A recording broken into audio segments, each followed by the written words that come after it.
نفس الطريقة يعني.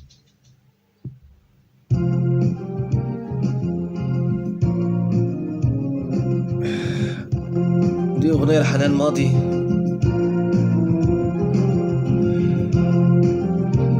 برضه كلمات عبد الرحمن الأبنودي.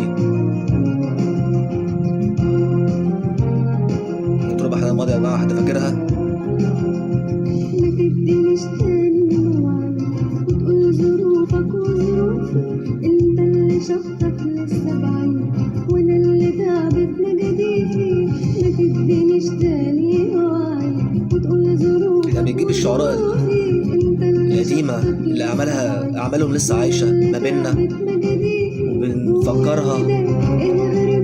بنفكر ناس كتير قوي بالأعمال ديت، في ناس نسيت الأغاني الحلوة دي، الناس بقى بتاعت السبعينات والثمانينات والتسعينات حتى الألفية. يعني برضك في ناس لحقت، كان في فن كده محترم في الألفية سنة 2000 لحد مثلا 2010 ولا حاجة. ايه اللي حصل في الفن؟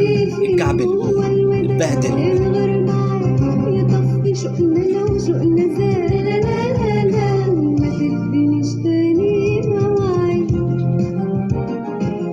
كلمات جميلة وكلمات رقيقة، حتى اللحن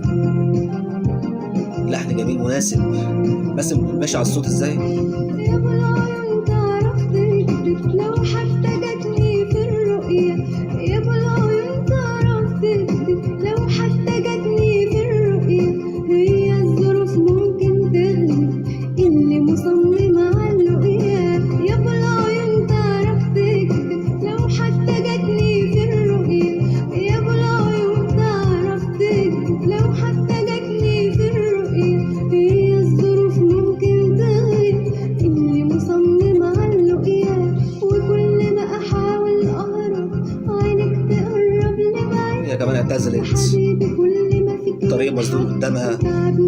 في ناس قعدت كتير نفسها تغني بس مش لاقيه الشعار، مش لاقيه تحس ان مش لاقيه جمهور كمان. مفيش سميعه، مفيش يعني سميعه بجد تاني ولا ايه يا جماعه؟ بصراحه اللي عايز يعيش بقى مع الاغاني الجديده ديت يعيش، بس هنفضل برضك الفن ده بقى تراث خلاص. جيل الثمانينات والتسعينات ده بقى في قلوب خلاص. السبعينات والثمانينات بالذات، يعني الثمانينات فيها اغاني هتعيش.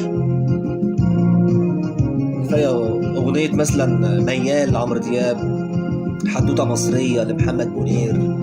ازاي اصدق اي ميعاد لو تكتبوا حتى كتابة، ازاي اصدق اي ميعاد لو تكتبوا حتى كتابة، وكل مواعيدك ليه سهلة وجميلة وكدابة. ازاي اصدق اي ميعاد لو تكتبوا حتى كتابة، ازاي اصدق اي ميعاد لو تكتبوا حتى كتابة، وكل مواعيدك ليا سهلة وجميلة وكدابة.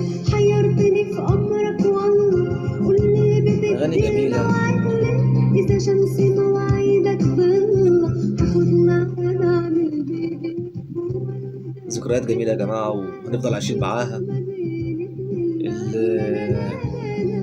احنا كنا زمان بنسمع الاغاني ديت، يعني مثلا للاغاني يعني مش للمطرب بالذات. هو كان في مثلا ناس صوتها حلو وفي ناس صوتها بتأدي كويس، صوتها مش وحش بس هي بتأدي كويس، بتعرف يعني ايه لحن واوزان ومقامات، بيتغني يعني مثلا المستمع ما يضايقش منه. في مطربين كتير شعبيين برضه كانوا بيغنوا في الثمانينات، يعني كتكوت الامير، حسن الاسمر. الطرب الشعبي ده برضك الشعب النظيف، مش الشعب بتاع دلوقتي، لان هم كان تحس ان المطربين الشعبيين كان معاهم شعراء كبار.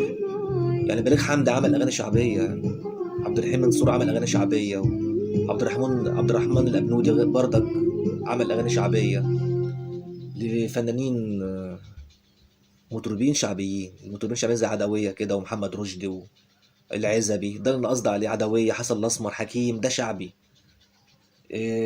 انا بالنسبه لي اخر واحد مثلا في الشعبي تاني احمد شيبه، هو احمد شيبه ده مش لاقي مطرب شعبي. هما بقى عايشين مع المهرجانات، خليهم في حالهم بقى. نشغل ايه تاني؟ كان في مطرب اسمه ايهاب رؤوف، غنى برضك أغنية بتاعت من طفولتي يا أميرتي اترسمت في قلبنا، دي برضك للملحن الجميل أحمد منيب. أحمد منيب، هشام عباس برضه غناها يعني، على ما نفتكر هشام عباس. بس تعالى نسمعها كده من إيهاب رؤوف